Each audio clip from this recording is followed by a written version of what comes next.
Mate, sitting where you are, you guys run a successful SIL there in Perth, and there's a lot of changes. Well, there's a lot of mooted changes anyway, a lot of conversation about changes to the NDIS and budget cuts, and then the budget was handed down by the Treasurer last week, and there's all these different changes. How will that impact your operations, do you think? Or what are the challenges that they present for a SIL and how are you dealing with those? So for us, because we specialize in high intensity complex, right? So we on one end of the scale where there's not many providers that do offer those clinical led high intensity supports, medical and behavioral. But what it does highlight, I read it was the SIL practices guide actually. So that one is a bit more focused on SIL. So all in all, the budget cuts, there's 36 billion to NDIS over how many years. That I don't think it would affect core home and living because that's 24/7. You can't, you know what I mean? You can't condense time. Yeah, I think they're looking at Shit. eligibility for that. If Yeah. if you maintain your eligibility, you're okay, but they're looking at Yep. eligibility. Correct. So what we've looked at is the quality of our staff. So for us, if so, for every dollar the business gets, right, about 80 cents of that goes towards wages. Okay, it's built into the system, the NDIS price guide and the SHADS award. Okay, and then the last 20 cents of that dollar, we have to make everything else work. Yeah, Okay, and then at the same time, the SHADS award they get a increase every year 4 to 5%, right? But then the price guide, or four, it is 3 point. It's a 3.4, and then the price guide went up by 3.19. So there's a point five or whatever difference in there, which we have to absorb. Okay, so and then the barrier to entry is low from the support staff side. There's not many prerequisites, but then once they're in your org, the expectation that you train them to get them up to the standard. So now they've raised the standards, yeah. they've raised the wages. So your training liability's gone up, Our and training, definitely. your margin's gone down because you've got a 0.5% decrease in real revenue.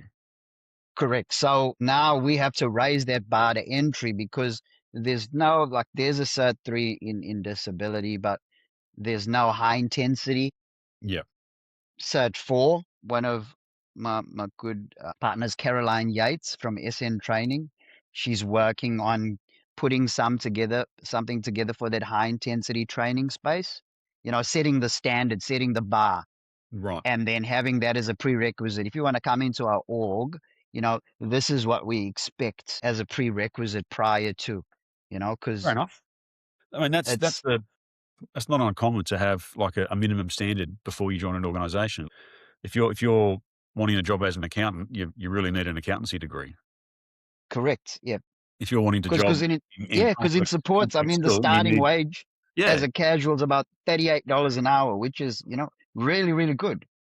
So we expect that high standard. $38 an hour. Again, looking from an owner's side of the ledger now, $38 an hour for the employee. Then you've got plus super, payroll tax, Correct. administration, all the rest of it that goes into it. So that's about.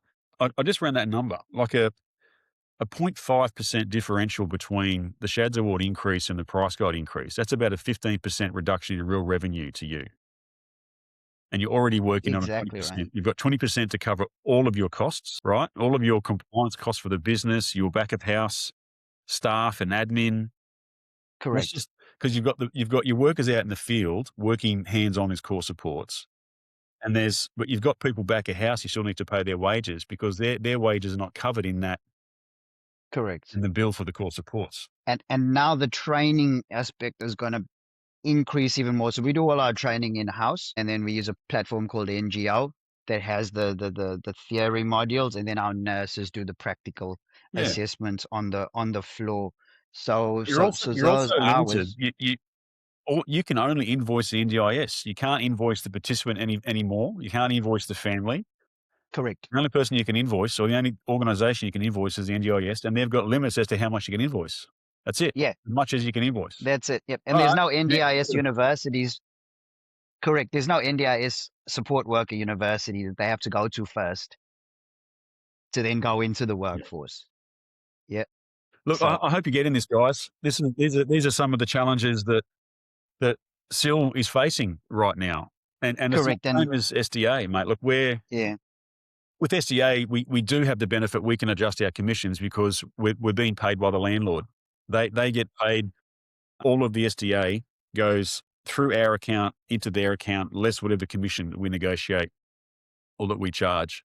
And I'm seeing across the industry, across the SDA provider universe, commissions are increasing. They're getting bigger.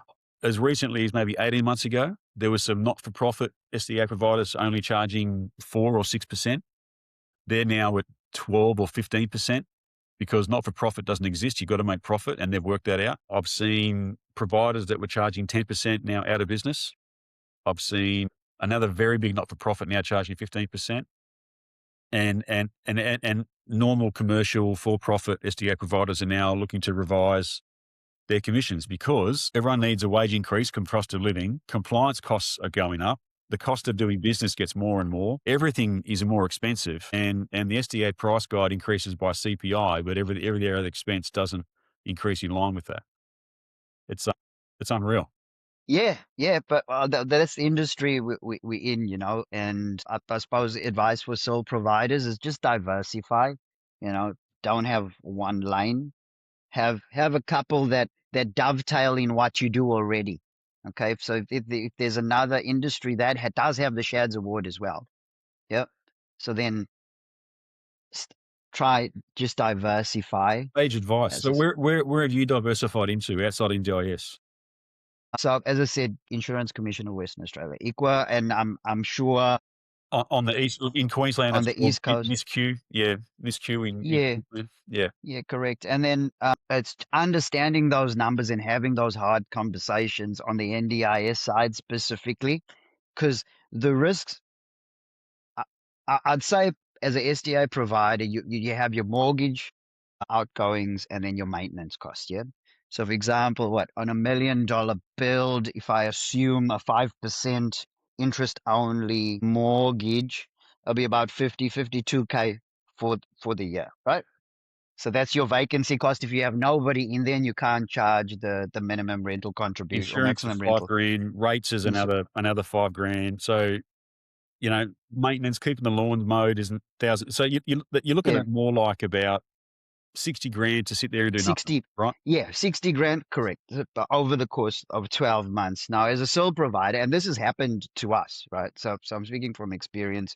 We were waiting for an SDA property to be built. Okay, during that time, there was three participants ready to move in. It got delayed. I think it was 10 months in total. During that time, one participant unfortunately passed. And then we moved into the property with two participants. 2 weeks after, a second participant passed away. Wow, it's Right? really sad. Yeah. In the high physical support, a Yeah, lot of these yeah, people have comorbidities yeah. and that they are aging. So that's a real risk. So we had one participant in a 1:3 environment, and you can't charge them for 1:1. So the maximum we could charge was 5,800 per week. And remember, I said our roster costs is 11,800. 11,800. Okay, so that's like a $6,200 shortfall per week. Yeah, Okay, so you times that by 52, and that's $322,000 yeah, as opposed to the SDA provider with the $62,000 loss or shortfall. So it's a 600% higher risk than the SDA provider, which is mind blowing. well, the SEO You know, provider, again, if they're structured like we are, there's no risk to the SEO provider. We don't yep, own the property. It's the poor landlord over it's the here. landlords. Yep. Yeah, but this is where collaboration's so important, and that's what I was speaking a lot to at the conference in Perth about the ability for SDA and SIL and support coordinators and occupational therapists and plan managers and all the stakeholder universe, the public guardians, the collaboration opportunity is so profound that and it's just joining dots. There's people out there that need homes. There's homes that need people. And more often than not, when you really scratch the surface, you find the right property for the right person, right housemate. It's all there. There's no central repository. So this is where I love the idea of small community networks that talk Correct. to Yep. each other. You know, it Yes. might be just like a 20-kilometer radius, but there's a really active network of it's via WhatsApp or emails or text message or phone, but there's a really active little network of, "Hey, what have you got? What's over here? What's that? And this, da, da, da, da, da." We set Facebook groups all the time. It's a bit less organized on Facebook, but that to me is the opportunity for collaboration because we're Correct. not competitors. Yeah. Even Yeah. And that's what I love about this space, to be fair, because yeah, I come from, vertical transportations. There's only four major elevator companies in the world. If I had a coffee with someone from another, I had to call council and tell them that, after this walkthrough, we had a coffee yeah, and just chatted, So whereas in this industry, collaboration is embraced, and it's, if I can't help you, I've got somebody that I can vouch for that yeah, can, yeah, because I've got a long-term relationship with them, yeah. We do that all the and time. It's really important. yeah, yeah, Even it's so if it's in important. our backyard, like Mm, we're active in Western Australia, and so is mhm. Perry at GR8. GR8 is a Yep. great SDA provider. We're very Mhm. friendly with GR8. If you're in Perth looking for an SDA provider, GR8, they're great. And shout out to Perry, because he identified the need for sill homes, because obviously there's no sill spec, right? So what he did was, when they investor came to him with the SD and said, "Hey, can you?"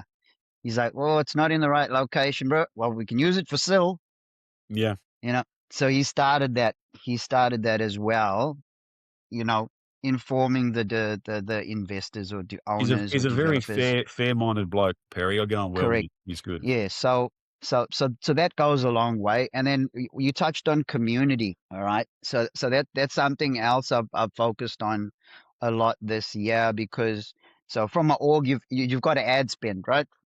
You got your budget. Where are we going to? We're just going to put a static poster at a medical center or in the front of an IGA to say, "Oh yeah," but you've got no way of seeing the engagement. Okay, so we've started sponsoring sporting clubs. So we sponsored Right. That's great. Southern Lions Rugby Football Union, the women's Premier Grade side, Yeah, for the last 4 years, really cool. or 4 seasons, and then that led us to being approached by Rugby WA to be a major partner for the All Abilities rugby program here in Perth. So that's something I'm really, really proud of. It's We had the activation at the Western Force game on Saturday versus the Fijian Drill, where the three of the All Abilities teams ran out onto the pitch, and they had a game at halftime.